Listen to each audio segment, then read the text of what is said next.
Kabanata 30. Mga katotohanan sa Biblia.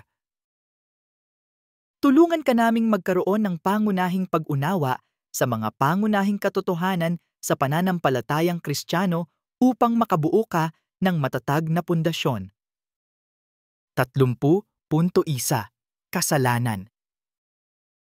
Ang kasalanan ay anumang bagay na salungat sa Diyos.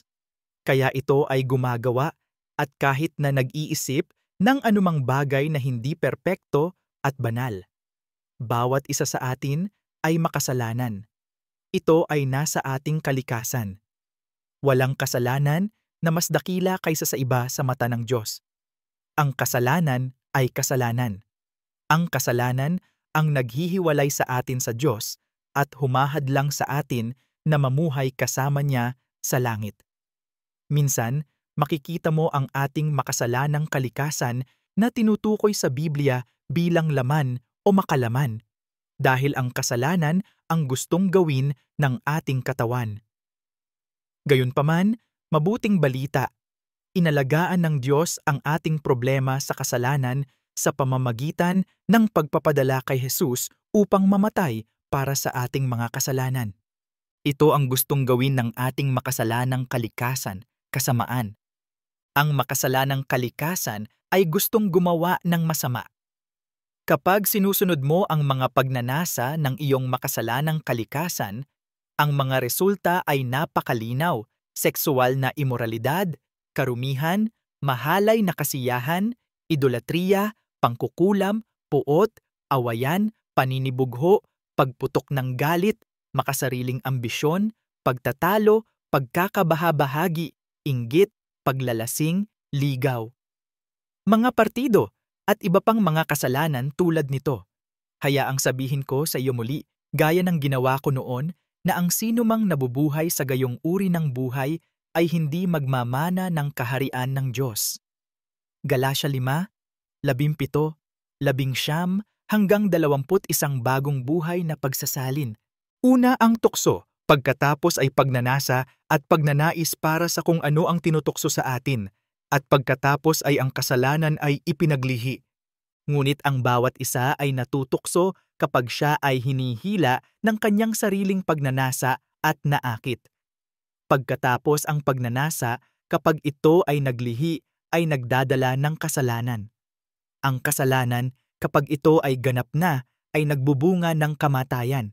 Santiago 1:14 hanggang 15. Ang kasalanan, na tinatawag na kasamaan at laman, ay naghihiwalay sa atin sa Diyos. Ngunit ang inyong mga kasamaan ang naghihiwalay sa inyo at sa inyong Diyos, at ang inyong mga kasalanan ay nagtago ng kanyang mukha sa inyo upang hindi niya marinig. Isayas 50:2. Sapagkat ang pag-iisip ng laman ay kamatayan, dahil ang pag-iisip ng laman ay laban sa Diyos, sapagkat hindi ito napapailalim sa kautusan ng Diyos, at hindi rin ito maaari. Ang mga nasa laman ay hindi maaaring magbigay lugod sa Diyos. Roma 8:6 hanggang 8. Ang Espiritu ng Diyos ay dumating kay Zacarias na anak ni Jehoiada na saserdote. At siya'y tumayo sa itaas ng bayan at sinabi sa kanila, sinasabi ng Diyos, bakit ninyo sinuway ang mga utos ng Panginoon na ano pat hindi kayo guminhawa? Dahil pinabayaan mo si Yahweh, pinabayaan ka rin niya. Ikalawang Kronika 24:20. Dahil lahat tayo ay makasalanan at mahal tayo ng Diyos, inalagaan niya ang problema natin sa kasalanan. Gaya ng nasusulat, walang matuwid kahit isa. Walang nakakaintindi. Walang sinumang naghahanap sa Diyos. Lahat ay tumalikod. Sila ay sama-samang naging walang kwenta. Walang gumagawa ng mabuti kahit isa. Ang katuwirang ito ay ibinibigay sa pamamagitan ng pananampalataya kay Hesukristo sa lahat ng naniniwala. Walang pagkakaiba sa pagitan ng Hudyo at Gentil, sapagkat ang lahat ay nagkasala at hindi nakaabot sa kaluwalhatian ng Diyos, at ang lahat ay malayang inaring ganap sa pamamagitan ng kanyang biyaya sa pamamagitan ng pagtubos na dumating sa pamamagitan ni Kristo Jesus. Iniharap ng Diyos si Kristo bilang isang hain ng pagbabayad sala sa pamamagitan ng pagbubuhos ng kanyang dugo upang tanggapin sa pamamagitan ng pananampalataya. Mga Romano 3, 10-12, 22 hanggang 25 New International Version.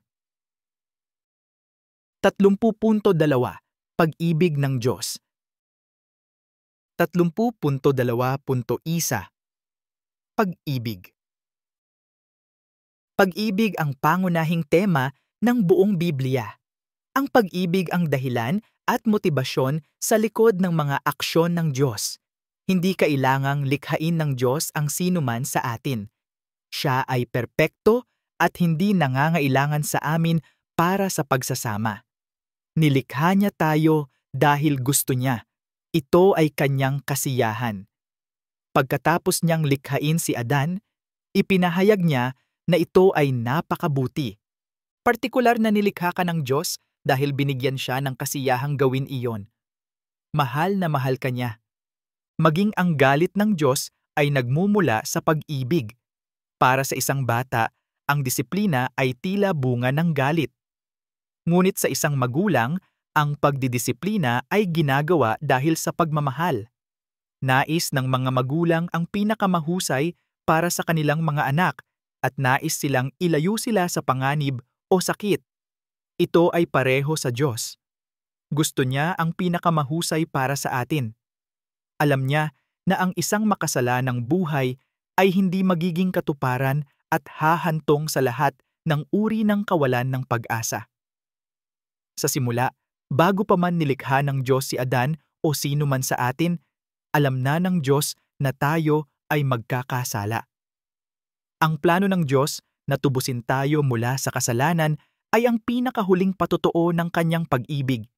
Dahil mahal niya tayo, ipinadala niya si Jesus upang mamatay bilang kahalili natin. Nauna na niyang pinlano ito, alam niyang lahat tayo ay magkakasala.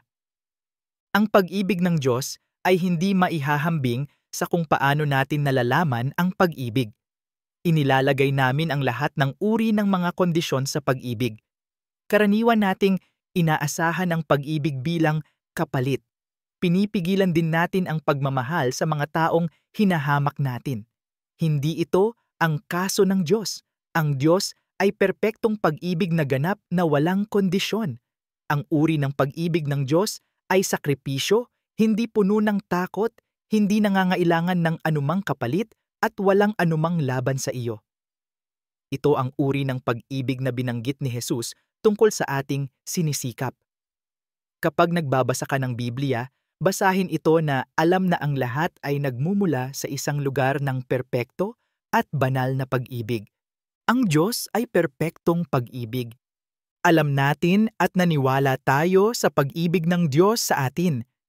Ang Diyos ay pag-ibig, at ang nananatili sa pag-ibig ay nananatili sa Diyos, at ang Diyos ay nananatili sa Kanya.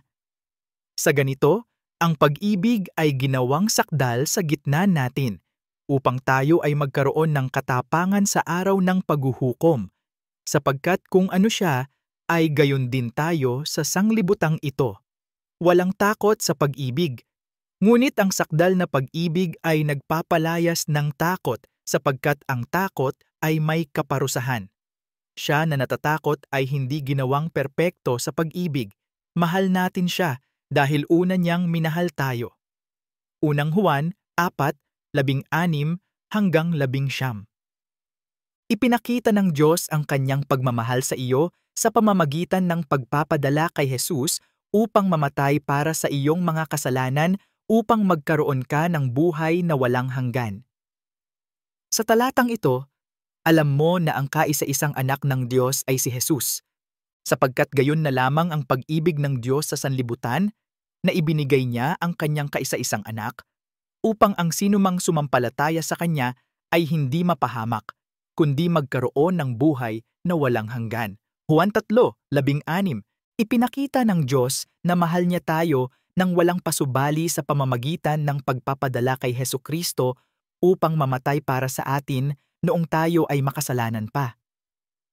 Ipinagkakatiwala ng Diyos ang kanyang sariling pag-ibig sa atin na noong tayo ay makasalanan pa, si Kristo ay namatay para sa atin.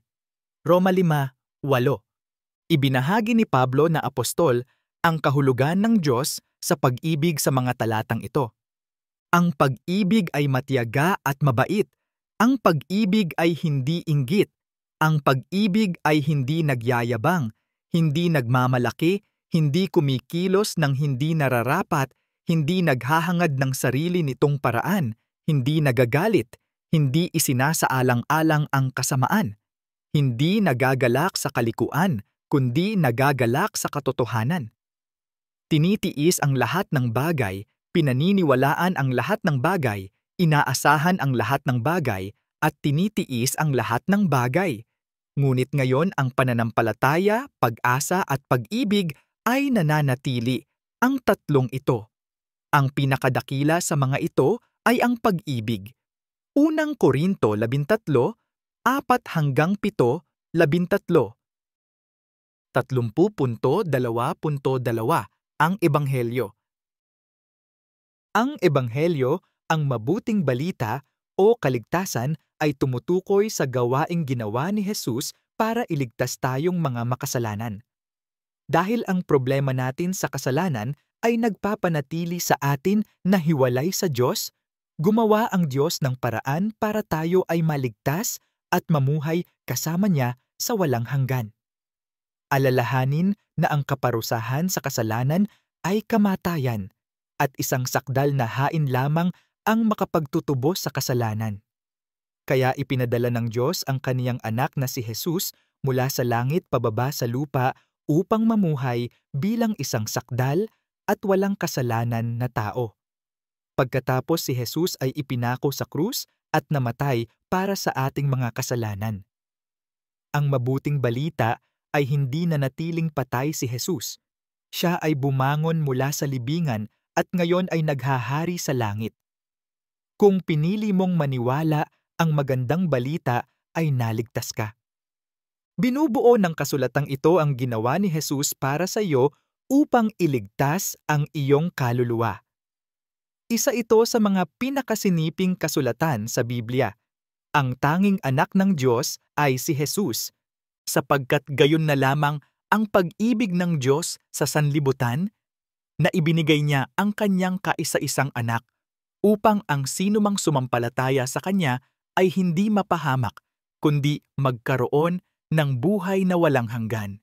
Sapagkat hindi isinugo ng Diyos ang kanyang anak sa sanlibutan upang hatulan ang sanlibutan, kundi upang ang sanlibutan ay maligtas sa pamamagitan niya.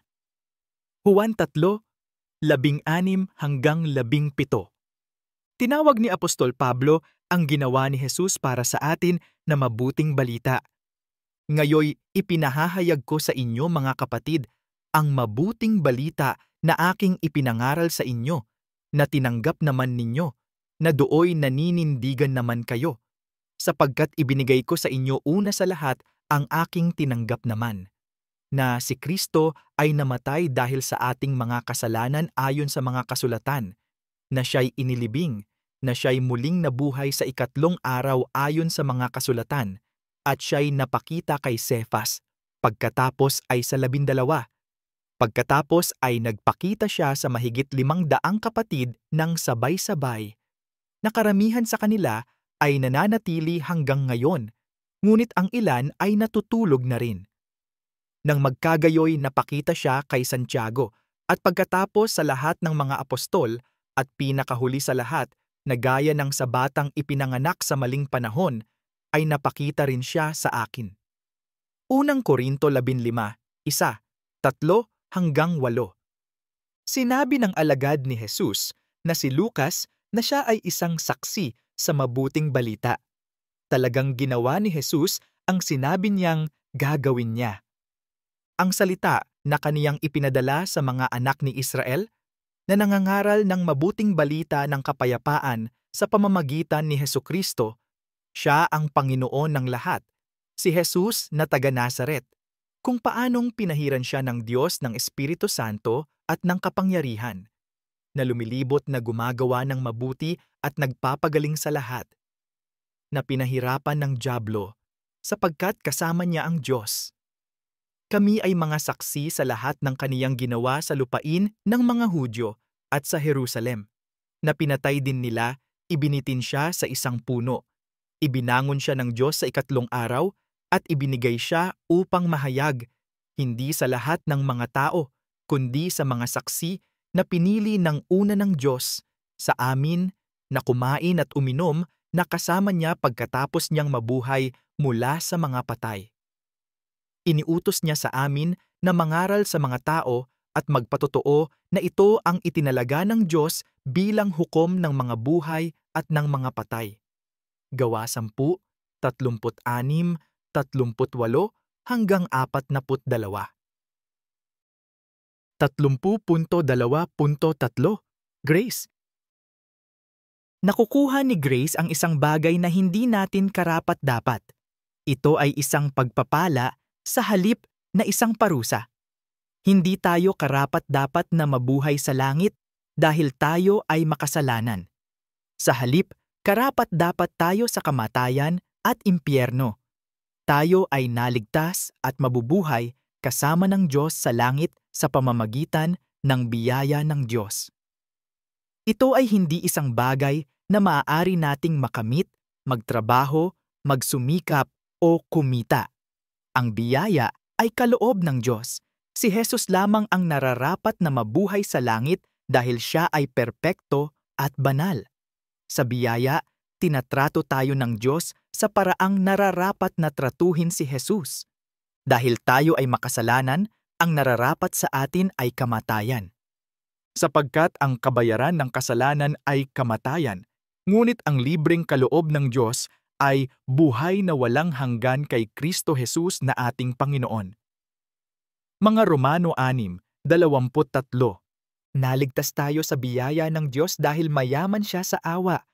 Datapuwat ang Diyos na mayaman sa awa dahil sa kaniyang dakilang pag-ibig na kaniyang inibig sa atin, kahit na tayo'y mga patay sa pamamagitan ng ating mga pagsalangsang, ay binuhay tayo kasama ni Kristo, sa pamamagitan ng biyaya ay naligtas kayo, upang sa mga panahong darating ay maipakita niya ang labis na kayamanan ng kanyang biyaya sa kagandahang loob sa atin kay Kristo Jesus, sapagkat sa biyaya kayo'y naligtas sa pamamagitan ng pananampalataya, at ito'y hindi sa inyong sarili. Ito ay kaloob ng Diyos, hindi ng mga gawa na walang sino mang magmapuri. Efeso 2:4-5, 7-9. Hindi tayo iniligtas ng Diyos dahil nararapat tayo. Iniligtas niya tayo upang ipakita sa atin ang kanyang biyaya. Sapagkat iniligtas tayo ng Diyos at tinawag tayo upang mamuhay ng banal. Ginawa niya ito hindi dahil karapat-dapat tayo, kundi dahil iyon ang plano niya mula pa noong una, upang ipakita sa atin ang kanyang biyaya sa pamamagitan ni Kristo Jesus. 2 Timoteo 1:9 na New Living Translation. Dahil tayo ay naligtas sa pamamagitan ng biyaya, tayo ay may mana mula sa Diyos. Ang lahat ng papuri sa Diyos, ang Ama ng ating Panginoong Hesukristo, na nagpala sa atin ng bawat espiritual na pagpapala sa makalangit na kaharian dahil tayo ay kaisa ni Kristo. Kaya't pinupuri natin ang Diyos sa maluwalhating biyayang ibinuhos niya sa atin na kabilang sa kanyang mahal na anak. Siya ay napakayaman sa kabaitan at biyaya na binili niya ang ating kalayaan sa pamamagitan ng dugo ng kanyang anak at pinatawad ang ating mga kasalanan. Isa pa, dahil kaisa tayo ni Kristo, tumanggap tayo ng mana mula sa Diyos, dahil pinili niya tayo ng maaga at ginagawa niya ang lahat ng bagay ayon sa kanyang plano. Efeso 1:3-6-7, 11 New Living Translation. 30.24 Awa. Hindi nakukuha ng awa ang nararapat sa atin.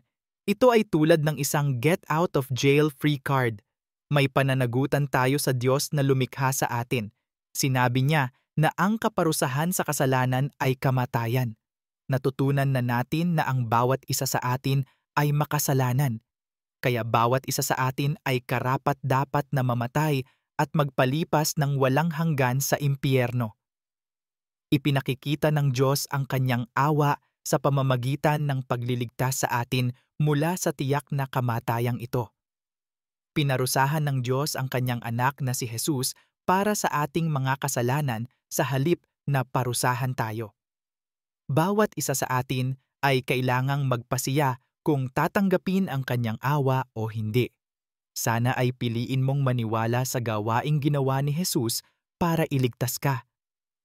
Ang awa ng Diyos ang nagpapatawad sa mga makasalanan. Dahil tayo ay makasalanan, ang ating parusa ay kamatayan, ngunit iniligtas tayo ng Diyos. Ang tibo ng kamatayan ay kasalanan, at ang kapangyarihan ng kasalanan ay ang kautusan. Ngunit salamat sa Diyos na nagbibigay sa atin ng tagumpay sa pamamagitan ng ating Panginoong Hesukristo.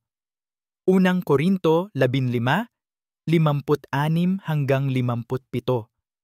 Ito ay ayon sa awa ng Diyos na tayo ay naligtas, hindi sa anumang bagay na tayo mismo ang gumawa, ngunit ng ang kagandahang loob ng Diyos na ating tagapagligtas at ang kanyang pag-ibig sa sangkatauhan ay lumitaw, hindi sa pamamagitan ng mga gawa ng katuwiran na ginawa natin sa ating sarili, kundi ayon sa kanyang awa, iniligtas niya tayo sa pamamagitan ng paghuhugas ng pagbabagong buhay at pagbabago sa pamamagitan ng banal na espiritu na kanyang ibinuhos sa sagana sa amin sa pamamagitan ni Hesukristo na aming tagapagligtas.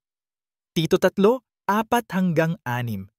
Ang Diyos ay nagpapakita ng awa sa atin, ang mga hindi matuwid, at tayo ay pinapatawad. Iwanan ng masama ang kaniyang lakad at ang liko ng kaniyang mga pag-iisip. Manumbalik siya kay Yahweh at maaawa siya sa kanya, sa ating Diyos, sapagkat siya ay kusang magpapatawad. Isayas 55:7. 30.3 Mga gawa ng pananampalataya. 30.3.1 Magsisi ka. Ang ibig sabihin ng pagsisisi ay tumalikod. Kapag napagtanto mong nakagawa ka ng mali o isang bagay na nakasakit sa ibang tao at nagpasya kang huwag nang kumilos sa ganoong paraan, pagsisisi iyon. Sa mas malawak na kahulugan, ang pagsisisi ay pagtalikod sa ating makasalanang pag-uugali at sa halip ay bumaling sa Diyos. Marami sa inyo ang maaaring mag-isip na nangangahulugan ito na kailangan mong ayusin ang iyong sarili at linisin ang gulo na ginawa mo sa iyong buhay bago mo masundan ng Diyos. Hindi. Mahal ka ng Diyos at namatay na si Jesus para sa iyo habang ikaw ay makasalanan pa. Alam ng Diyos na hindi natin makakamit ang kanyang mga banal na pamantayan sa ating sarili. Kilalanin ang iyong mga kasalanan sa Diyos at sabihin sa Kanya na nagsisisi ka at gusto mong sundin siya. Magiging tapat siya at tutulungan ka. Kailangan mo lang lapitan si Jesus na may pusong nagsisisi. Dumating si Jesus para tawagin tayong mga makasalanan para magsisi. Sa mga talatang ito, ang ginawang isang dakilang piging para sa Kanya ay tumutukoy sa isang piging para kay Jesus. Gumawa si Levi ng isang malaking piging para sa kanya sa kanyang bahay. May isang malaking pulutong ng mga maniningil ng buwis at iba pa na nakahiga sa kanila. Ang kanilang mga eskriba at ang mga Fariseyo ay nagbulong-bulungan laban sa kaniyang mga alagad na nangagsasabi, "Bakit kayo nagsisikain at umiinom na kasama ng mga maniningil ng buwis at ng mga makasalanan?" Sinagot sila ni Jesus, "Ang mga malulusog ay hindi nangangailangan ng manggagamot, kundi ang mga may sakit. Hindi ako naparito upang tawagin ang mga matuwid, kundi ang mga makasalanan sa pagsisisi." Lucas 5:29 hanggang 32. Si Jesus ay namatay para sa iyo noong ikaw ay makasalanan pa. Ngunit ipinagtatagubilin ng Diyos ang kanyang sariling pag-ibig sa atin, na noong tayo ay makasalanan pa, si Kristo ay namatay para sa atin. Roma 5:8. Ito ay isang awit na sinulat ni Haring David. Sinasabi sa atin ng Biblia na siya ay may pusong tulad ng Diyos. Unang Samuel 13:14, Mga Gawa 13:22. Sinasabi sa atin ni David kung ano ang hitsura ng nagsisising puso. Maawa ka sa akin, Diyos, ayon sa iyong kagandahang loob. Ayon sa karamihan ng iyong malumanay na mga kaawaan, pawiin mo ang aking mga pagsalangsang. Hugasan mo akong maigi sa aking kasamaan. Linisin mo ako sa aking kasalanan, sapagkat alam ko ang aking mga pagsalangsang. Ang aking kasalanan ay laging nasa harapan ko. Laban sa iyo at sa iyo lamang ako ay nagkasala at ginawa ko ang masama sa iyong paningin upang ikaw ay mapatunayang matuwid sa iyong pagsasalita at matuwid kapag ikaw ay humatol. Likhain mo sa akin ang isang malinis na puso, O Diyos. I-renew ang tamang espiritu sa loob ko. Ibalik mo sa akin ang kagalakan ng iyong pagliligtas. Itaguyod mo ako ng may kusang espiritu. Ang mga sakripisyo ng Diyos ay isang wasak na espiritu. O Diyos, hindi mo hahamakin ang wasak at nagsisising puso. Awit 51, 1-4, 10, 12, 17. Tapat ang Diyos upang tapusin ang gawaing sinimulan niya sa atin. Hindi mo kayang linisin ang iyong sarili, ngunit magagawa ng Diyos. Palibhasa'y nagtitiwala sa mismong bagay na ito, na siya na nagpasimula ng mabuting gawa sa inyo ay tatapusin ito hanggang sa araw ni Hesukristo. Filipos 1:6. 30.3.2 Bautismo ng tubig. Ang pagbibinyag ay ang pagkilos ng paglulubog sa tubig.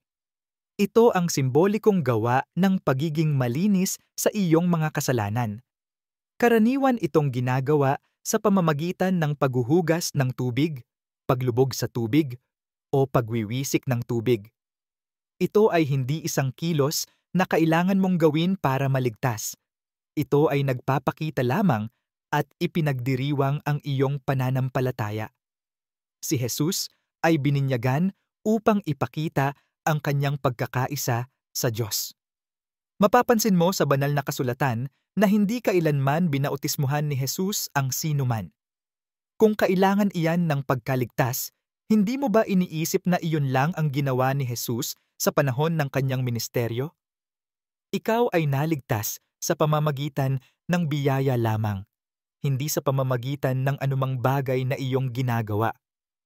Sinasabi sa atin ni Jesus na ang bautismo ay para sa kanyang mga alagad, sa kanyang mga tagasunod.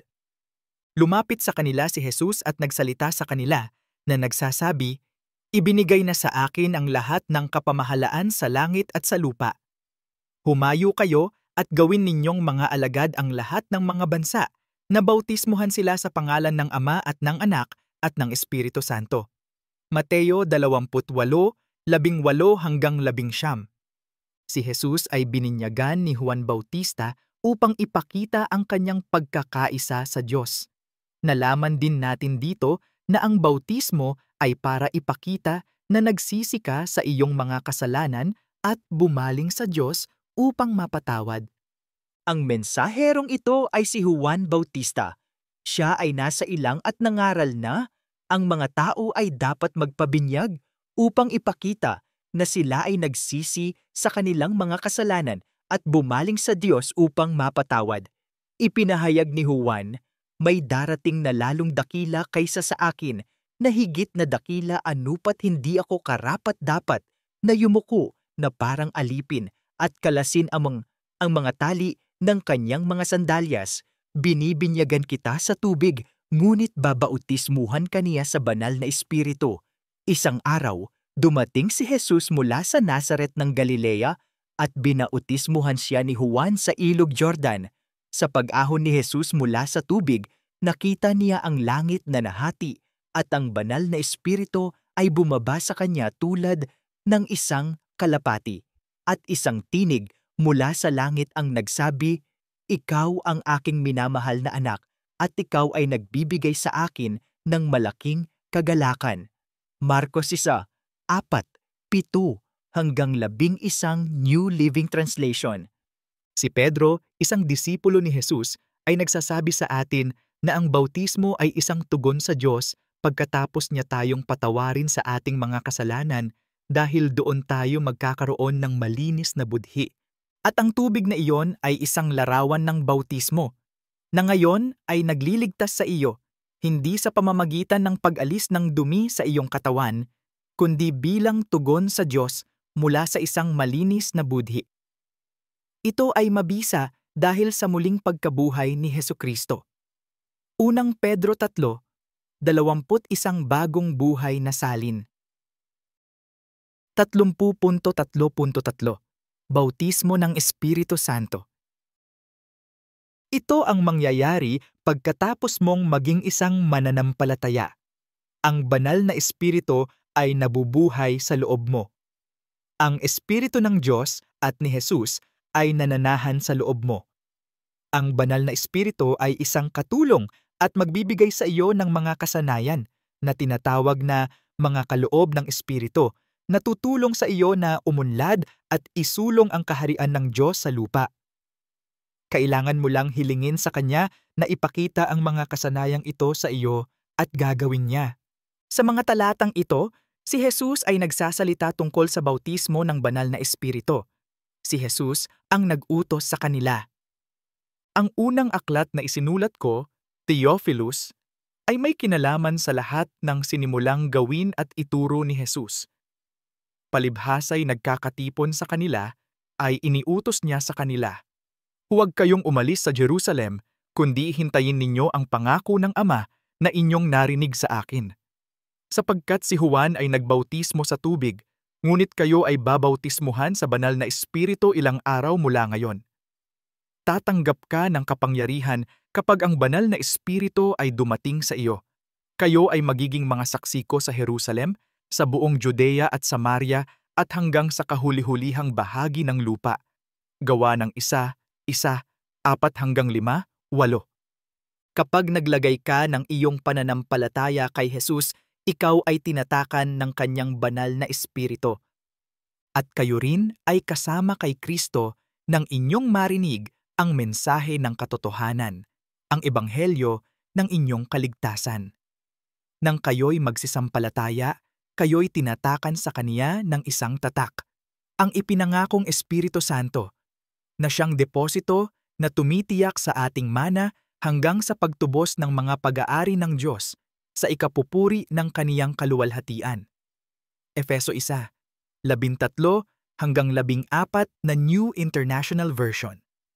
Inilarawan ni Apostol Pablo ang mga kaloob na ibinibigay sa atin ng Espiritu Santo. Kabilang dito ang karunungan, kaalaman, pananampalataya, pagpapagaling, mga himala, propesiya, pag-unawa, mga wika, at interpretasyon ng wika. Ngayon tungkol sa mga bagay na espiritual, mga kapatid, ayaw kong maging mangmang kayo. Ngayon ay may iba't ibang uri ng mga kaloob, ngunit iisang espiritu. Datapuwat sa bawat isa ay ipinagkaloob ang pagpapakita ng espiritu para sa ikabubuti ng lahat. Sapagkat sa isa ay ibinigay sa pamamagitan ng espiritu ang salita ng karunungan, at sa isa'y ang salita ng kaalaman, sa iba ay pananampalataya, sa iba'y mga kaloob ng pagpapagaling, sa iba'y mga gawa ng mga himala, at sa isa pang propesiya, at sa isa pang pagkilala sa mga espiritu, sa iba't ibang uri ng wika, at sa isa pa ang interpretasyon ng mga wika. Ngunit ang isa at ang parehong espiritu ay gumagawa ng lahat ng ito, na namamahagi sa bawat isa ng hiwalay ayon sa kanyang nais. Unang Korinto 12:1-4-11. 30.3.4 Komunyon. Ipinakilala ni Jesus ang tinatawag nating komunyon sa kanyang huling hapunan kasama ang kanyang mga alagad. Ibinahagi ni Jesus ang tinapay at alak sa kanyang mga alagad. Hiniling ni Jesus sa kanyang mga tagasunod na gawin ang parehong bagay bilang pag-alaala sa kanya. Ang tinapay ay simbolo ng katawan ni Jesus habang ang alak ay simbolo ng kanyang dugo. Sa panahon ng kanyang ministeryo, madalas na tinutukoy ni Jesus ang kanyang sarili bilang ang tinapay ng buhay at ang pinagmumulan ng tubig na nagbibigay buhay. Ngayon, si Jesus ay hindi pisikal sa tinapay o alak na kinakain. Ang tinapay at alak ay inilaan upang tulungan kang maalala ang mga turo ni Jesus at kung ano ang ginawa ni Jesus para sa iyo sa pamamagitan ng pag-aalay ng kanyang katawan at pagbuhos ng kanyang dugo sa krus para sa iyong mga kasalanan. Kapag nakikibahagi ka sa komunyon, pag-isipan ang lahat ng ginawa ni Jesus para sa iyo. Ipinaliwanag ni Apostol Pablo ang komunyon sa mga talatang ito. Ginagawa natin ito para alalahanin ang ginawa ni Jesus para sa atin. Sapagkat tinanggap ko sa Panginoon ang ibinigay ko naman sa inyo, na ang Panginoong Jesus noong gabing siya'y ipinagkanulo ay kumuha ng tinapay. Nang siya'y makapagpasalamat, kaniyang pinagputol-putol at sinabi, "Kunin mo, kumain ka. Ito ang aking katawan na nasira para sa iyo. Gawin mo ito bilang pag-alala sa akin." Sa gayunding paraan ay kinuha rin niya ang saro pagkatapos maghapunan na sinasabi, "Ang sarong ito ay ang bagong tipan sa aking dugo. Gawin mo ito tuwing umiinom ka bilang pag-alaala sa akin. Sapagkat sa tuwing kinakain ninyo ang tinapay na ito at iniinom ang sarong ito, ipinahahayag ninyo ang kamatayan ng Panginoon hanggang sa siya ay dumating." Unang Korinto 11:23-26. Inilalarawan ni Jesus ang kanyang sarili bilang tinapay ng buhay. Sinabi nga sa kanila ni Jesus, "Katotohanan, katotohanang sinasabi ko sa inyo, hindi si Moises ang nagbigay sa inyo ng tinapay na mula sa langit, kundi ang aking Ama ang nagbibigay sa inyo ng tunay na tinapay na mula sa langit. Sapagkat ang tinapay ng Diyos ay yaong bumababa mula sa langit at nagbibigay buhay sa sanglibutan." Sinabi sa kanila ni Jesus, "Ako ang tinapay ng buhay. Ang sinumang lalapit sa akin ay hindi magugutom, at ang sinumang naniniwala sa akin ay hindi mauuhaw kailanman." Juan 6:32-33-35. Sinasabi sa atin ni Jesus na nagbibigay siya ng tubig na nagbibigay buhay. Sinagot siya ni Jesus, "Kung nalalaman mo ang kaloob ng Diyos at kung sino ang nagsasabi sa iyo, painumin mo ako, hihilingin mo sa kanya, at bibigyan kanya ng tubig na buhay." Sinagot siya ni Jesus, "Ang bawat umiinom ng tubig na ito ay muling mauuhaw, ngunit ang sino mang umiinom ng tubig na ibibigay ko sa kanya ay hindi na mauuhaw kailanman. Ngunit ang tubig na ibibigay ko sa kanya ay magiging isang balon ng tubig sa kanya na bumubukal sa buhay na walang hanggan." Juan 4:10-13-14. 30.3.5 Takot sa Diyos. Ang takot sa kontekstong ito ay hindi nangangahulugang matakot. Iyan ay dahil ang Diyos ay pag-ibig, at sa kanyang perpektong pag-ibig ay walang takot. Ang pagkatakot sa Diyos sa halip ay nangangahulugan ng pagkatakot sa Diyos. Ang salitang sindak ay nagpapahayag ng damdamin ng pagtataka, pangamba, at paggalang. Ang Diyos ay makapangyarihan sa lahat at karapat-dapat sa paggalang, karangalan, at ating paghanga. Ipinakikita natin na mayroon tayong ganitong takot sa Diyos sa pamamagitan ng pagsunod, pananampalataya, pagsamba, pagdarasal, at paggugol ng oras sa Diyos. Ang pagkatakot sa Diyos ay karunungan, Saan nanggagaling ang karunungan? Saan ang lugar ng pagkakaunawaan? Nauunawaan ng Diyos ang daan nito at alam niya ang lugar nito'y Matthew. Sa tao ay sinabi niya, narito ang pagkatakot sa Panginoon na siyang karunungan. Ang paglayo sa kasamaan ay pag-unawa. Job 28, 20, 23, 28. Sinabihan tayo na sambahin ang Diyos ng may banal na takot at sindak. Yamang tayo ay tumatanggap ng isang kaharian na hindi natitinag. Tayo ay magpasalamat at magbigay lugod sa Diyos sa pamamagitan ng pagsamba sa Kanya ng may banal na takot at sindak. Mga Hebreo 12:28 New Living Translation. Tayo ay dapat tumayo sa paghanga sa Diyos. Matakot kay Yahweh ang buong lupa. Hayaang mamangha sa Kanya ang lahat ng naninirahan sa mundo. Awit 33:8. Ang kasulatang ito na isinulat ni Moises ay nagsasabi sa atin kung paano tayo nagpapakita ng paghanga sa Diyos. Ipinakikita natin ito sa pamamagitan ng pagsunod, pagmamahal at paglilingkod sa Diyos. Ngayon, Israel, ano ang hinihingi sa iyo ng Panginoon mong Diyos, kundi ang matakot sa Panginoon mong Diyos, na lumakad sa lahat ng kaniyang mga daan, na ibigin siya, at paglingkuran ang Panginoon mong Diyos ng buong puso mo at ng buong kaluluwa mo, upang ingatan ang sa Panginoon, mga kautusan at mga batas. Deuteronomio 10:12-13. 30.3.6 Pinakadakilang utos. Sa panahon ng kanyang ministeryo, pinakuluan ni Jesus ang batas at 10 utos hanggang sa pinakadakilang utos at ang ginintuang alituntunin. Sila ay 2 utos na nagbubuod sa lahat ng mga ito. Mahalin ang Diyos at mahalin ang iyong kapwa. Ang pag-ibig ang pangunahing katotohanan dito. Kung mahal mo ang Diyos, hindi ka na sasamba ng iba. Kung mahal mo ang iyong kapwa, na kahit sinong tao, wala kang gagawing masama o sasaktan sila. Sinasabi sa atin ni Jesus kung aling mga utos ang pinakadakila. Tinanong siya ng isa sa mga eskriba, aling utos ang pinakadakila sa lahat? Sumagot si Jesus, ang pinakadakila ay, dinggin mo, Israel, ang Panginoon nating Diyos ang Panginoon ay iisa. Iibigin mo ang Panginoon mong Diyos ng buong puso mo, at ng buong kaluluwa mo, at ng buong pag-iisip mo, at ng buong lakas mo. Ito ang unang utos. Ang pangalawa ay ganito, iibigin mo ang iyong kapwa gaya ng iyong sarili. Walang ibang utos na hihigit pa sa mga ito.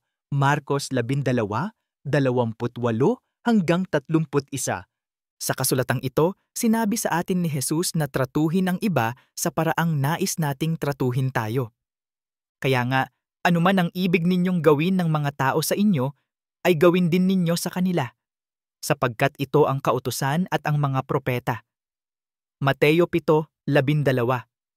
Pag-ibig ang pangunahing prinsipyo. At higit sa lahat ay magsikap kayo sa inyong pag-ibig sa isa't isa, sapagkat ang pag-ibig ay nagtatakip ng maraming kasalanan. Unang Pedro 4:8. 30.3.7 Mahusay na komisyon. Ito ay isang direktiba na mayroon ang lahat ng mananampalataya at ito ay mula mismo sa bibig ni Jesus. Ibahagi natin ang ating pananampalataya sa iba. Tutulungan natin ang ibang tao na makita kung sino talaga sila, mga anak ng Diyos na nilikha para sa langit. Maaari itong maging isang nakakatakot na gawain dahil natatakot tayo sa kahihinatnan ng pagbabahagi ng ating pananampalataya sa isang tao na magiging masama o marahas. Tandaan na si Jesus ay kasama mo. Siya naman lagi. Wala kang dapat ikatakot. Ito ay isang pagpukaw lamang mula kay Satanas dahil ayaw niyang tulungan mo ang sinuman na malaman ang katotohanan. Tutulungan ka ng Diyos na makipag-usap sa iba, tulad ng pagtulong niya kay Moises na makipag-usap kay Faraon at Pablo na mangaral sa mga Gentil. Sa mga talatang ito, Binibigyan tayo ni Jesus ng dakilang utos. Si Jesus ang nagsasalita. Sinabi niya sa kanila, "Humayo kayo sa buong sanglibutan at ipangaral ninyo ang mabuting balita sa buong sangnilikha." Kaya't ang Panginoon, pagkatapos niyang magsalita sa kanila, ay itinaas sa langit at naupo sa kanan ng Diyos. Sila'y nagsialis at nagsipangaral sa lahat ng dako. Ang Panginoon ay gumagawang kasama nila at pinatutunayan ang salita sa pamamagitan ng mga tandang kasunod. Marcos 16, 15, 19 hanggang 20. Pagkatapos ibigay ni Jesus ang dakilang utos, sinabi niyang lagi siyang makakasama natin. Lumapit sa kanila si Jesus at nagsalita sa kanila na nagsasabi, "Ibinigay na sa akin ang lahat ng kapamahalaan sa langit at sa lupa. Humayo kayo at gawin ninyong mga alagad ang lahat ng mga bansa. Bautismuhan ninyo sila sa pangalan ng Ama at ng Anak at ng Espiritu Santo. Naturuan silang ganapin ang lahat ng bagay na iniutos ko sa inyo. Narito, ako ay sumasa inyo palagi hanggang sa katapusan ng panahon. Amen." Mateo 28:18 hanggang 20. Ipangaral natin ang ebanghelyo anuman ang mangyari. Sinasabi sa atin ni Apostol Pablo na ang Diyos ay tumayo sa tabi niya, pinalakas siya, at iniligtas pa nga siya habang siya ay tapat sa gawaing ito. Ang sawayin, at manghihikayat ay nangangahulugan na dapat nating iwasto, pagsabihan, at hikayatin ang iba. Ipangaral ang salita. Maging apurahan sa panahon at wala sa panahon. Sawayin mo, at mangaral ka ng buong pagtitiis at pagtuturo, sapagkat darating ang panahon na hindi sila makikinig sa magaling na aral, kundi may makati ng mga tainga ay magbubunton sa kanilang sarili ng mga guro ayon sa kanilang sariling mga pita, at ihihiwalay ang kanilang mga tainga sa katotohanan, at lalayo sa mga kata. Ngunit ang Panginoon ay tumayo sa tabi ko at pinalakas ako, upang sa pamamagitan ko ay maipahayag ng lubos ang mensahe, at upang marinig ng lahat ng mga hentil, kaya't ako ay iniligtas sa bibig ng leon. Pangalawang Timoteo 4:2-4, 17. Tinulungan ng Diyos si Moises na makipag-usap kay Paraon, kaya tutulungan ka rin niyang makipag-usap. Sinabi ni Moises sa Panginoon, "O Panginoon, hindi ako mahusay magsalita, kahit noon pa man, o mula nang ikaw ay magsalita sa iyong lingkod, sapagkat ako'y mabagal sa pananalita at mabagal na dila." Sinabi sa kanya ng Panginoon, "Sino ang gumawa ng bibig ng tao? O sino ang gumagawa sa isang pipi o bingi o nakakakita o bulag? Hindi ba ako si Yahweh? Ngayon nga'y yumaon ka, at ako'y sasa iyong bibig, at ituturo ko sa iyo kung ano ang iyong sasabihin." Exodo 4:10-12. 30.4 Mga pangako ng Diyos. 30.4.1 Pagpapatawad. Ang pagpapatawad ay ang pagkilos ng pagtanggap ng paghingi ng tawad ng isang tao sa paggawa ng mali sa iyo o paggawa ng bagay na nakasakit sa iyo. Kapag nagkasala tayo, sinusuway natin ang batas ng Diyos at sinasaktan natin ang ating sarili at ang ibang tao. Kailangan nating mapatawad kapag tayo ay nagkasala. Dahil may pananagutan tayo sa Diyos at sa Kanyang batas, kailangan natin ang kapatawaran ng Diyos una sa lahat. Ang kahangahangang bagay ay ang Diyos ng pagpapatawad. Ipinadala niya si Jesus upang mamatay para sa ating mga kasalanan, upang mapatawad niya tayo sa ating mga kasalanan. Kung sinabi mo sa Diyos na nagsisisi ka at naniniwala kang namatay si Jesus para sa iyong mga kasalanan, pinatawad ka na. Maaari kang maging 100% tiyak dyan. Ngayon, ang pagpapatawad ay higit pa sa pagpapatawad sa atin ng Diyos. Kinakailangan din nito na patawarin natin ang ibang tao sa kanilang mga kasalanan laban sa atin.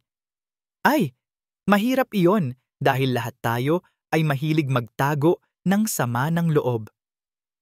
Ipinapaalala sa atin ng Diyos na pinatawad na niya tayo sa ating mga kasalanan, kaya dapat nating ipakita ang parehong pagmamahal sa iba at patawarin din sila. Tapat ang Diyos na patawarin tayo kung ipagtatapat natin ang ating mga kasalanan. Sa talatang ito, ang Diyos ay siya. Kung ipinahahayag natin ang ating mga kasalanan, siya ay tapat at matuwid na patawarin tayo sa ating mga kasalanan at lilinisin tayo sa lahat ng kalikuan. Unang Juan 1:9. Kapag nagsisi ka, hindi na aalalahanin ng Diyos ang iyong mga kasalanan. Kaya't magsisi kayo at magbalik loob upang ang inyong mga kasalanan ay mabura, upang magkaroon ng mga panahon ng kaginhawahan mula sa harapan ng Panginoon. Gawa 3:19. Matapos tayong patawarin ng Diyos, itinatapon niya ang ating mga kasalanan hanggang sa malayo ang silangan sa kanluran. Ibig sabihin, hiwalay sila sa atin ng walang hanggan. Purihin si Yahweh, aking kaluluwa, at huwag kalimutan ang lahat ng kanyang mga pakinabang, na nagpapatawad sa lahat ng iyong mga kasalanan, na nagpapagaling ng lahat ng iyong mga karamdaman. Hindi niya tayo ginawan ng ayon sa ating mga kasalanan, o ginantiman niya tayo sa ating mga kasamaan.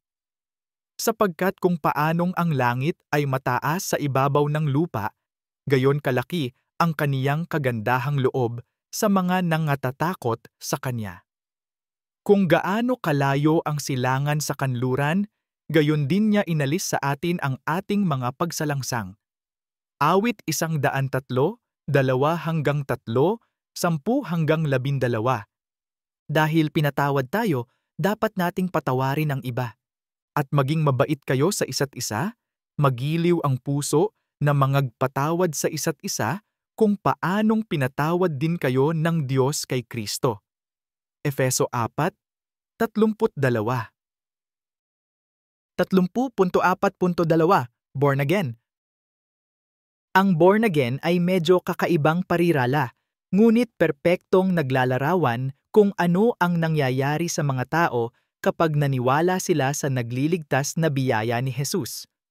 Sila ay ipinanganak muli. Ito ay nagsasalita sa espiritual na kapanganakan, hindi pisikal. Inilagay mo ba ang iyong pananampalataya kay Jesus? Kung oo, ipinanganak ka sa isang bagong relasyon sa Diyos at kay Jesus. Ang banal na espiritu ng Diyos ay nabubuhay ngayon sa loob mo, ginagawa kang bago. Sa mga talatang ito, nakipag-usap si Jesus kay Nicodemos tungkol sa pagiging ipinanganak na muli. Ang ipinanganak sa tubig ay tumutukoy sa iyong pisikal na kapanganakan bilang isang sanggol.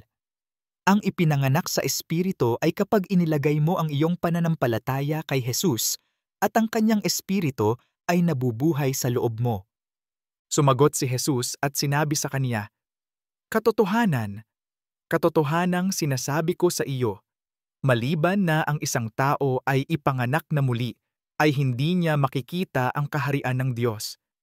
Sinabi sa kanya ni Nicodemo, "Paano maipanganganak ang isang tao kung siya ay matanda na?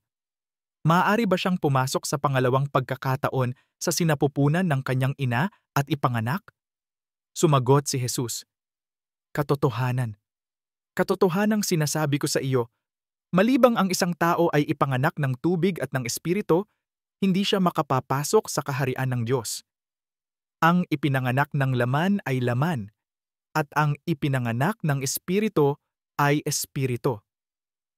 Juan 3:3-6 na New King James Version. Kapag tinanggap natin si Jesus sa ating buhay, tayo ay nagiging isang bagong nilikha. Kaya't kung ang sino man ay na kay Kristo, siya ay isang bagong nilalang. Ang mga lumang bagay ay lumipas na. Masdan, ang lahat ng bagay ay naging bago. 2 Korinto 5:17. Kapag tayo ay ipinanganak na muli, dapat nating alisin o ikulong ang ating dating pagkatao at sa halip ay ilagay ang ating bagong pagkatao.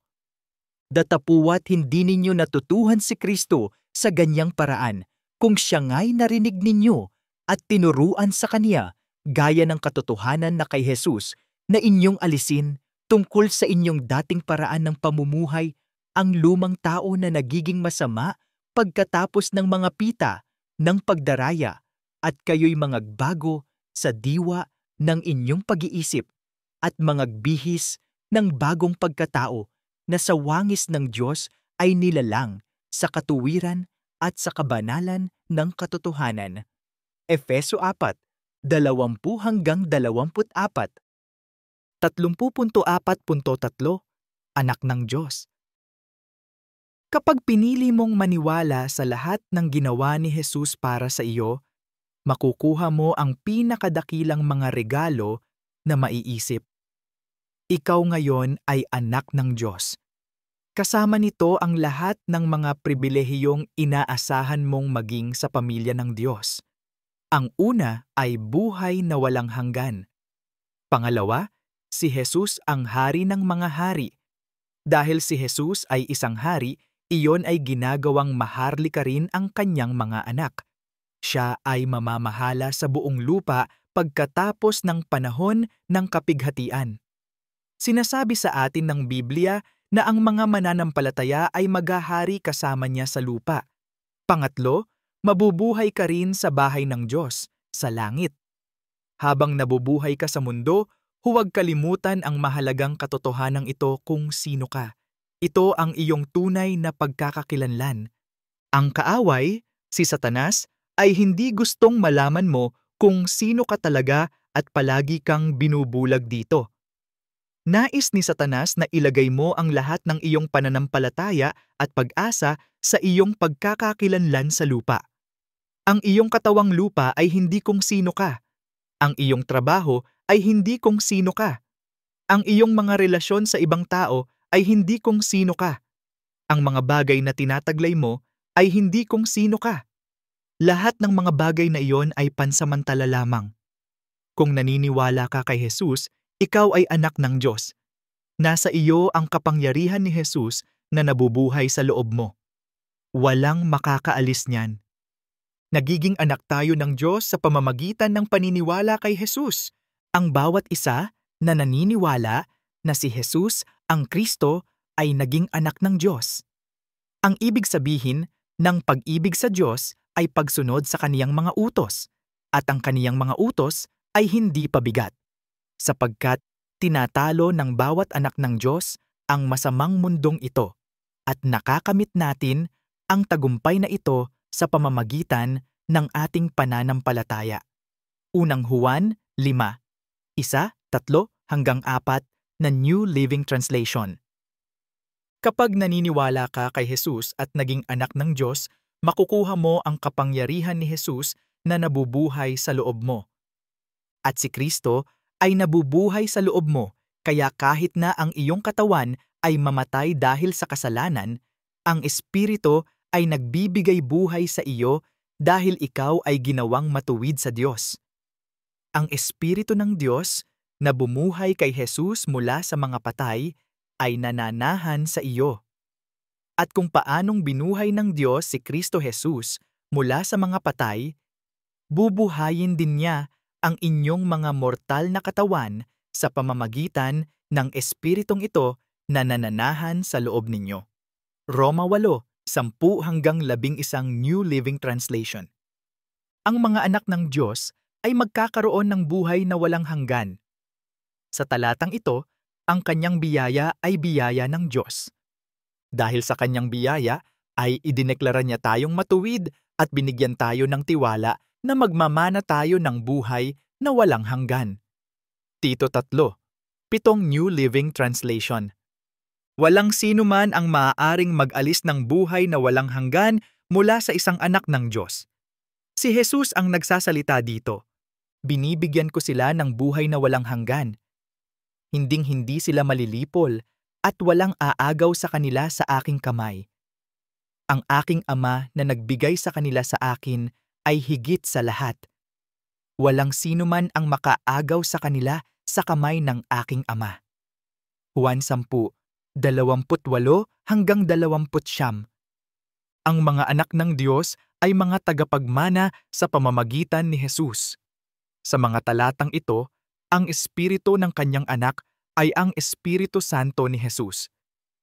Datapuwat nang dumating ang kapunuan ng panahon, sinugo ng Diyos ang kaniyang anak na ipinanganak sa isang babae, na ipinanganak sa ilalim ng kautusan, upang matubos niya ang mga nasa ilalim ng kautusan, upang matanggap natin ang pag-aampon bilang mga anak.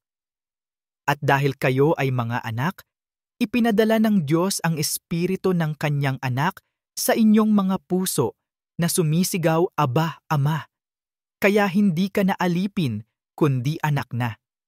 At kung anak, kung gayon ay tagapagmana ng Diyos sa pamamagitan ni Kristo.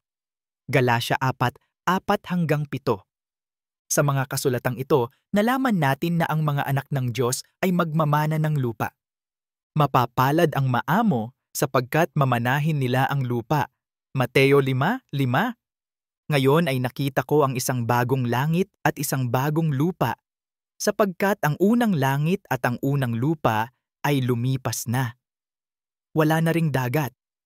At narinig ko ang isang malakas na tinig mula sa langit na nagsasabi, Narito, ang tabernakulo ng Diyos ay kasama ng mga tao, at siya ay mananahan sa kanila, at sila'y magiging kaniyang bayan. Ang Diyos mismo ay makakasama nila at magiging Diyos nila. At papahirin ng Diyos ang bawat luha sa kanilang mga mata. Hindi na magkakaroon ng kamatayan o kalungkutan o pagtangis. Hindi na magkakaroon ng sakit sapagkat ang mga dating bagay ay lumipas na. Ang magtagumpay ay magmamana ng lahat ng bagay, at ako ay magiging kanyang Diyos at siya ay magiging aking anak.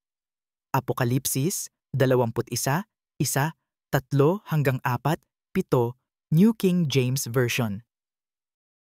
30.4.4 Sinagot na panalangin. Ang isang mahalagang katotohanan sa buong Biblia ay na pinakikinggan ng Diyos ang mga panalangin at sinasagot ang mga ito. Tandaan na ang panalangin ay pakikipag-usap lamang sa Diyos.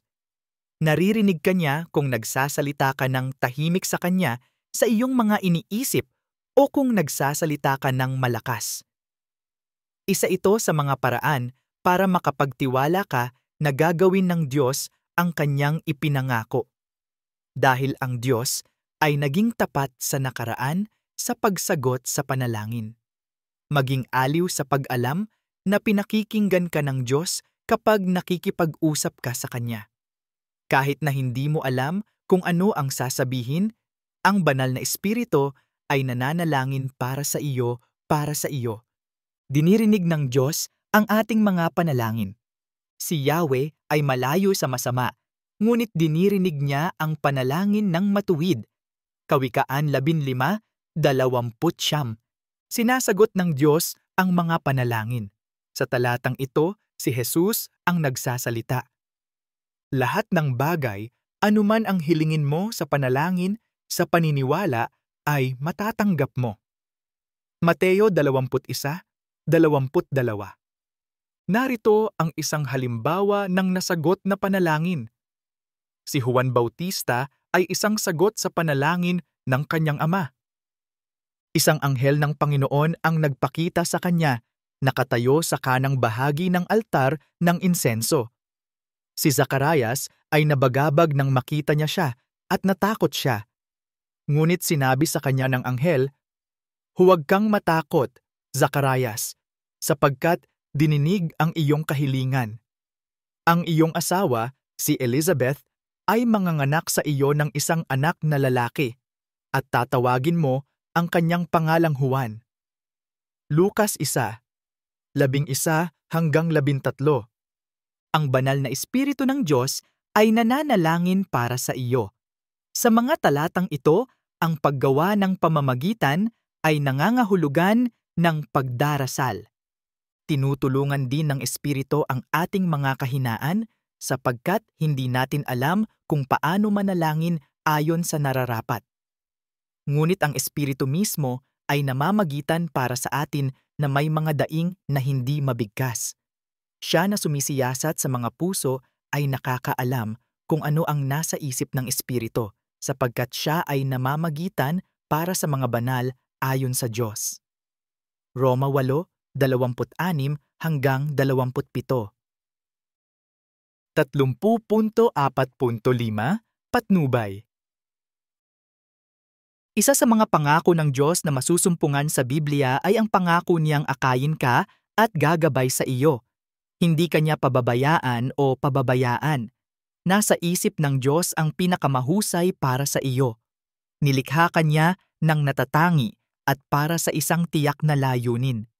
Siya ang magtuturo sa iyong mga hakbang sa buhay upang matupad mo ang iyong layunin. Isuko ang iyong kalooban sa kalooban ng Diyos tulad ng ginawa ni Jesus sa hardin ng Getsemani. At magtiwala na gagabayan niya ang iyong mga hakbang. Humingi ng karunungan sa Diyos at magtiwala na ibibigay niya ito. Datapuat kung ang sinuman sa inyo ay nagkukulang ng karunungan ay humingi sa Diyos na nagbibigay sa lahat ng sagana at hindi nanunumbat, at ito ay ibibigay sa kanya. Datapuat humingi siya ng may pananampalataya na walang anumang pag-aalinlangan sapagkat ang nag-aalinlangan ay gaya ng alon sa dagat na itinutulak ng hangin at itinutulak. Santiago 1:5 hanggang 6. Magtiwala ka kay Yahweh ng buong puso mo at huwag kang manalig sa iyong sariling kaunawaan. Sa lahat ng iyong mga lakad ay kilalanin mo siya at kaniyang itutuwid ang iyong mga landas. Kawikaan 3:5 hanggang 6. Hindi ka pababayaan, tatalikuran o tatalikuran ng Diyos.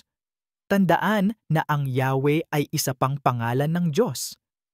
Sapagkat nalalaman ko ang mga pag-iisip na aking iniisip sa inyo, sabi ng Panginoon, mga pag-iisip ng kapayapaan at hindi ng kasamaan upang bigyan kayo ng pag-asa at ng kinabukasan.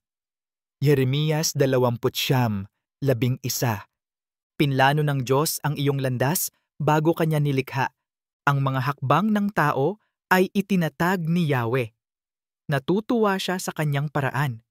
Bagaman siya'y natitisod, hindi siya mabubuwal sapagkat itinataguyod siya ng Panginoon ng kaniyang kamay. Awit 37:23 hanggang 24. Sumuko sa kalooban ng Diyos tulad ng ginawa ni Jesus noong isakripisyo niya ang kanyang buhay para sa iyo. Si Jesus ang nagsasalita dito. Ama, kung ibig mo, alisin mo sa akin ang sarong ito. Gayunpaman, hindi ang aking kalooban, kundi ang iyo ang mangyari. Lucas 22:42. 30.4.6. Makikita ng lahat ang Diyos. Bawat isa sa atin ay makikita ang Diyos ng harapan sa laman. Sa araw na iyon, ang tanging mahalaga ay ang iyong relasyon kay Jesus. Ang ilan ay mag-aangkin ng kamangmangan at sasabihin na hindi nila alam na may Diyos. Bueno, hindi iyon lilipad, ibig sabihin hindi ito magiging maayos sa Diyos. Sinasabi sa atin ng Biblia na walang sino man sa atin ang magkakaroon ng dahilan sa araw na iyon. Kita nyo, kilala na ng Diyos ang bawat isa sa atin mula pa sa simula. Si Jeremias 1:4-5. Isinulat niya ang kanyang batas at kawalang hanggan sa bawat puso natin. Ecclesiastes 3:11. At lahat ng nilikha ng Diyos ay magiging saksi laban sa iyo. Kung inilagay mo ang iyong pananampalataya sa iyong sarili o sa mga makamundong bagay tulad ng pera at ari-arian o huwad na mga Diyos, ito ang magiging pinakamasamang araw para sa iyo. Dahil malalaman mo kaagad kung gaano ka naging mali at sinayang mo ang iyong pagkakataon para sa walang hanggang kaligayahan. Gayunpaman, kung naglagay ka ng iyong pananampalataya kay Jesus, ito ay magiging isang kamangha-manghang araw para sa iyo sa pagpasok mo sa presensya ng Diyos sa langit at literal na namumuhay ng maligaya magpakailanman. Alam ni Job na makikita niya ang Diyos sa kanyang sariling laman. Si Job ang nagsasalita dito. Ngunit para sa akin Alam kong buhay ang aking manunubos. Sa wakas, tatayo siya sa lupa. Pagkatapos na masira ang aking balat, kung magkagayoy makikita ko ang Diyos sa aking laman, na ako, maging ako, ay makikita sa aking tagiliran. Ang aking mga mata ay makakakita, at hindi bilang isang estranghero. Job 11:25 hanggang 27. Ang disipulo ni Jesus na si Juan ay tumanggap ng maluwalhating paghahayag mula kay Jesus. Sa mga talatang ito, inilalarawan niya na ang bawat tao ay makikita si Jesus sa kanyang muling pagparito. Sumainyo ang biyaya at kapayapaang mula sa Diyos na ngayon at ng nakaraan at darating. At mula sa 7 espiritu na nasa harap ng kanyang trono. Narito, siya'y dumarating na kasama ng mga alapaap at makikita siya ng bawat mata pati na ang mga tumusok sa kanya. Ang lahat ng mga tribo sa lupa ay magdadalamhati sa kanya. Kahit na, Amen. Ako ang Alpha at ang Omega, sabi ng Panginoong Diyos na ngayon at noon at darating ang makapangyarihan sa lahat.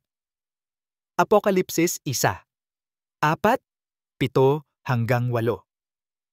Sa mga talatang ito, inilalarawan ni Juan ang huling paghatol para sa sangkatauhan. Ito ay kapag ang lahat ng mga patay ay bubuhayin. Nakatayo sila sa harap ng trono na siyang trono ng Diyos. Kung ikaw ay isang mananampalataya, ang iyong pangalan ay nasa aklat ng buhay. Binayaran ka ni Jesus. Bawat tao na hindi tumanggap kay Jesus bilang kanilang tagapagligtas ay hahatulan ayon sa kanilang mga gawa. Dapat mong malaman sa ngayon na iyon ay hindi mabuti.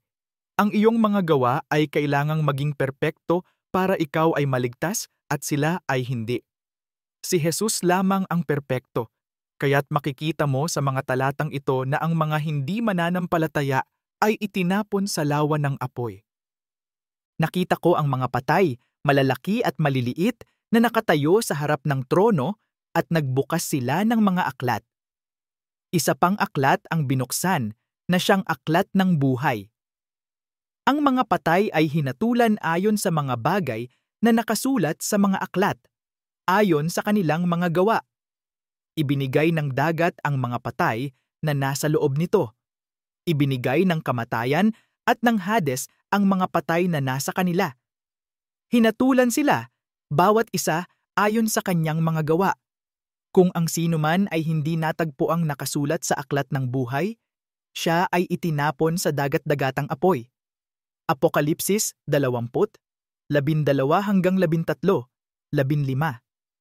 Sa huling paghatol na iyon, walang sino man ang magkakaroon ng dahilan tungkol sa hindi pagkaalam na umiiral ang Diyos. Ang paglikha mismo ay nagpahayag na siya ay umiiral. Sapagkat ang puot ng Diyos ay nahahayag mula sa langit laban sa lahat ng kalikuan at kalikuan ng mga tao na pumipigil sa katotohanan sa kalikuan, sapagkat ang nalalaman tungkol sa Diyos ay nahahayag sa kanila, sapagkat ipinahayag sa kanila ng Diyos. Sapagkat ang di nakikitang mga bagay niya mula ng lalangin ang sanglibutan ay maliwanag na nakikita na nahahalata sa pamamagitan ng mga bagay na ginawa, sa makatuwid, bagay ang kaniyang walang hanggang kapangyarihan at pagka-Diyos, upang sila ay walang madahilan. Sapagkat pagkakilala sa Diyos ay hindi nila niluwalhati siya bilang Diyos at hindi nagpasalamat, kundi naging walang kabuluhan sa kanilang pangangatuwiran, at ang kanilang walang kabuluhang puso ay nagdilim. Mga Romano 1:18 hanggang 21. 30.5 Mga lugar. 30.5.1 Langit. Ang langit ay kung saan nakatira ang Diyos. Ang langit ay hindi lamang isang estado ng pagkatao. Ang walang hanggang langit ang magiging bagong lupa na nilikha ng Diyos pagkatapos ng milenyo na paghahari ni Jesus sa lupa. Gagawin ng Diyos ang kanyang tahanan kasama natin sa bagong lupang iyon. Inilalarawan ng Biblia ang bagong Jerusalem, isang lungsod sa bagong lupa bilang isang pisikal na lugar. Ang lungsod ay napakalaki. 14,000 milya ang lapad, 14,000 milya ang taas, at 14,000 milya ang haba. Tanging ang mga perpekto at banal na tao lamang ang mabubuhay sa langit kasama ng Diyos. Dahil wala sa atin ang ganyan, dapat tayong manampalataya kay Jesus para makapasok. Si Jesus ang bantay pinto ng langit, hindi si San Pedro, at hindi ang iyong sarili. Ang langit ay mayroon ding lugar na nilikha ni Jesus para lamang sa iyo. Tama, siya ay gumagawa ng mga lugar para sa bawat isa sa atin upang manirahan sa langit mula nang siya ay muling nabuhay at bumalik sa langit. Isa sa mga paboritong kasinungalingan na sasabihin ni Satanas ay ang langit ay magiging boring. Iyan ay dahil ayaw ni Satanas na gusto mong manirahan doon. Kaya kailangan niyang magsabi ng kasinungalingan tungkol dito. Ito ay magiging eksaktong kabaligtaran ng boring. Pag-isipan mo lang iyon sandali. Ang may lalang ng sansinukob ay naninirahan doon. Kung nasiyahan ka sa lahat ng kahangahangang bagay na nilikha niya para sa atin sa lupa, mapapahanga ka ng maluwalhating mga bagay na nilikha niya para sa atin sa langit. Hindi boring ang earth, kaya bakit magiging boring ang langit? Sa tingin ko, ito ang isa sa mga pinakakahangahangang kasinungalingan ni Satanas dahil wala itong saysay kung iisipin mo ito. Alam natin na ang langit ay may lungsod, Apokalipsis 20, at pamilyar tayo sa mga aktibidad na nagaganap sa mga lungsod sa mundo.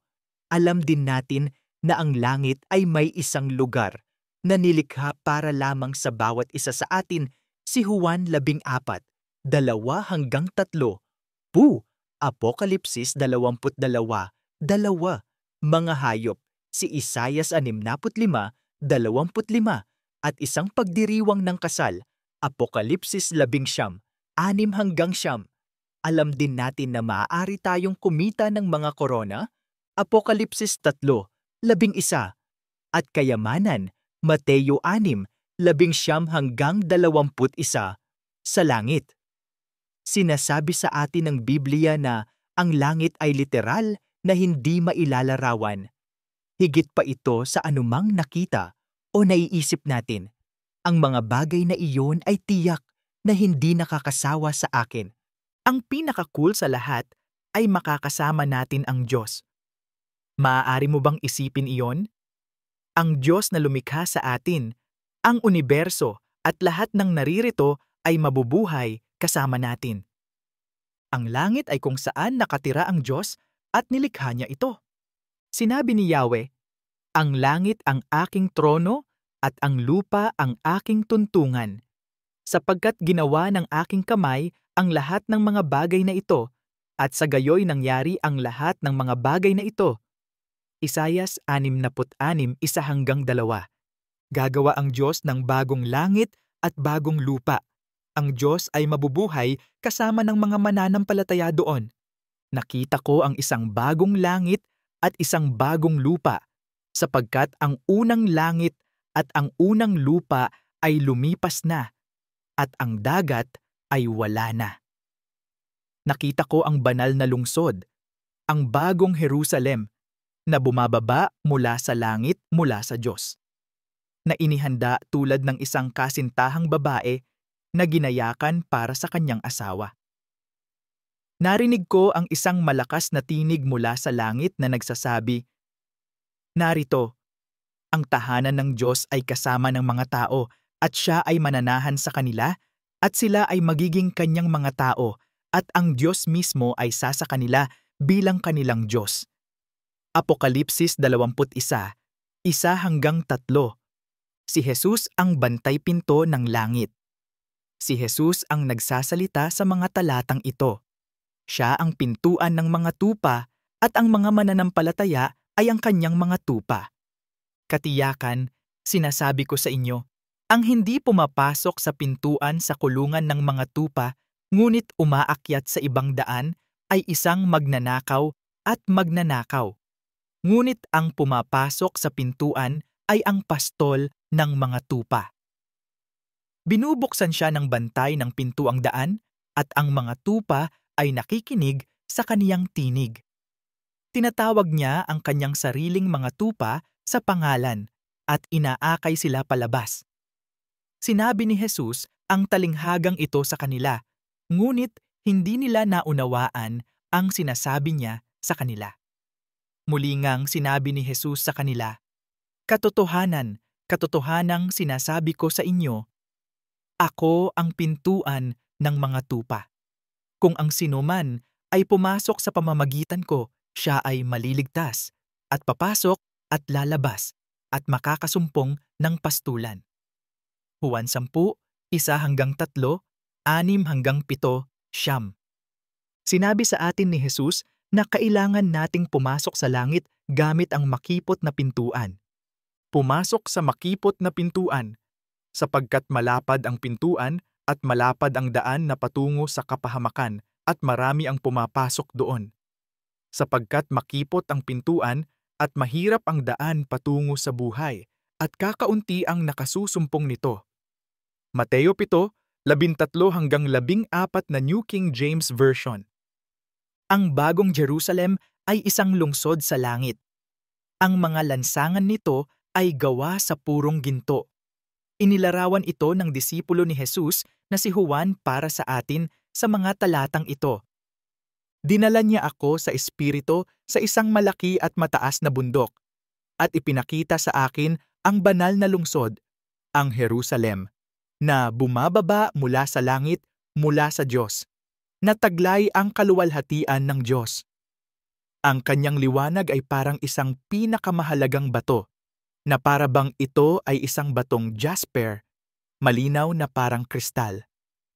Ang pagkakaroon ng isang mahusay at mataas na pader, na may 12 pintuan, at sa mga pintuan ay 12 anghel.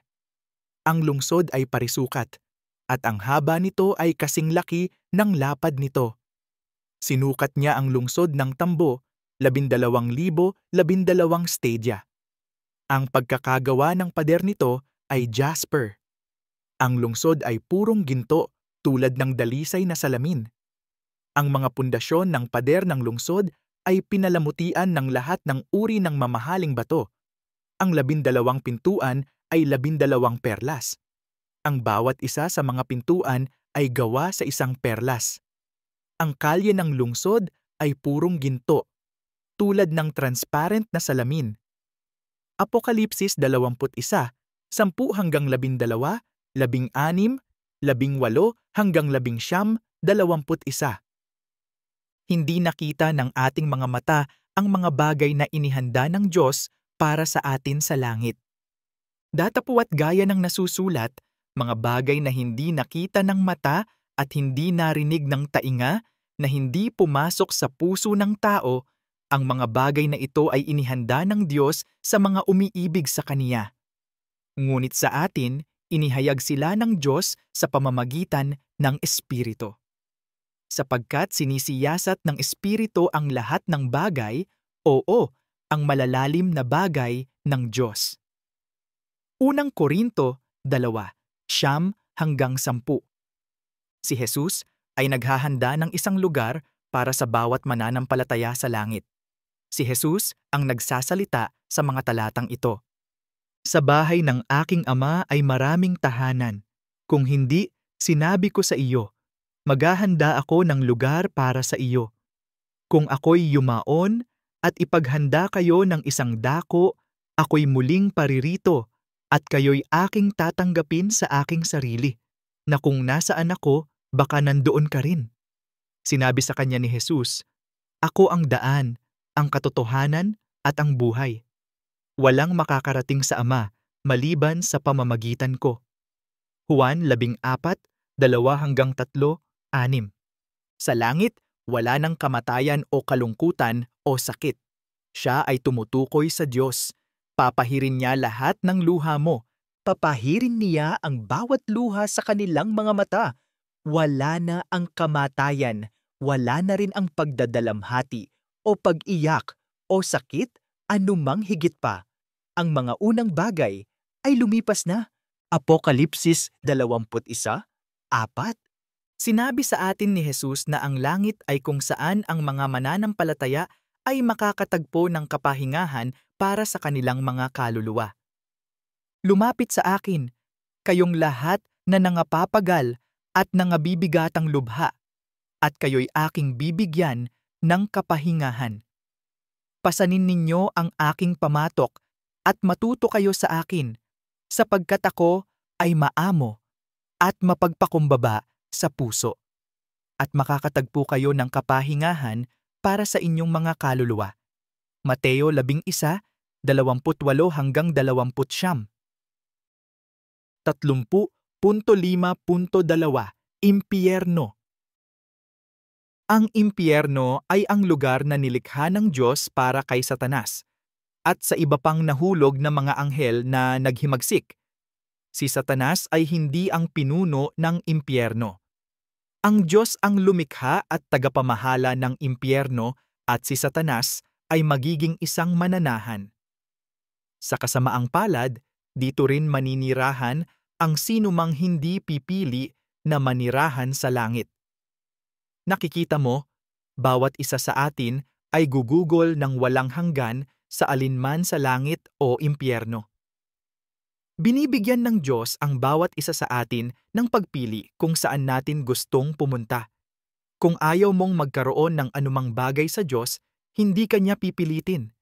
Dahil ang Diyos ay nabubuhay sa langit, nangangahulugan iyon na kailangan mong manirahan sa impyerno kung ayaw mong mamuhay kasama ng Diyos. Sa tingin ko, ang isa pang paboritong kasinungalingan ni Satanas ay ang impyerno ay ang cool at sikat na lugar ng party. Well, ito ba?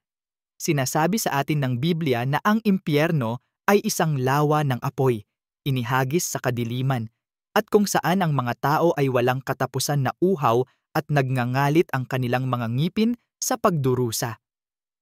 Talaga, Satanas? Hindi iyon party. Ang Diyos ay liwanag. Ang kabaligtaran ng liwanag ay madilim. Ang Diyos ay pag-ibig at kagalakan. Ang kabaligtaran niyan ay pagdurusa. Ang impyerno ay ang kawalan at kabaligtaran ng Diyos. Tandaan na si Jesus ay bumaba mula sa langit, pinahirapan at namatay upang iligtas ka mula rito. Ang kailangan mo lang gawin ay maniwala sa ginawa ni Jesus at maliligtas ka. Sinabi sa atin ni Jesus na nilikha ng Diyos ang impyerno para sa mga nagkasalang anghel. Si Jesus ang nagsasalita dito. Kung magkagayoy sasabihin din niya sa mga nasa kaliwa, lumayo kayo sa akin, kayong mga sinumpa, sa walang hanggang apoy na inihanda para sa dyablo at sa kanyang mga anghel. Mateo 25:41. Ang impyerno ang iyong default na walang hanggang destinasyon. Dapat mong piliin na maniwala kay Jesus upang mabago ang iyong default na destinasyon. Sapagkat gayon na lamang ang pag-ibig ng Diyos sa sanlibutan, na ibinigay niya ang kanyang kaisa-isang anak upang ang sinumang sumampalataya sa kanya ay hindi mapahamak, kundi magkaroon ng buhay na walang hanggan. Ang sumasampalataya sa kanya ay hindi hinahatulan.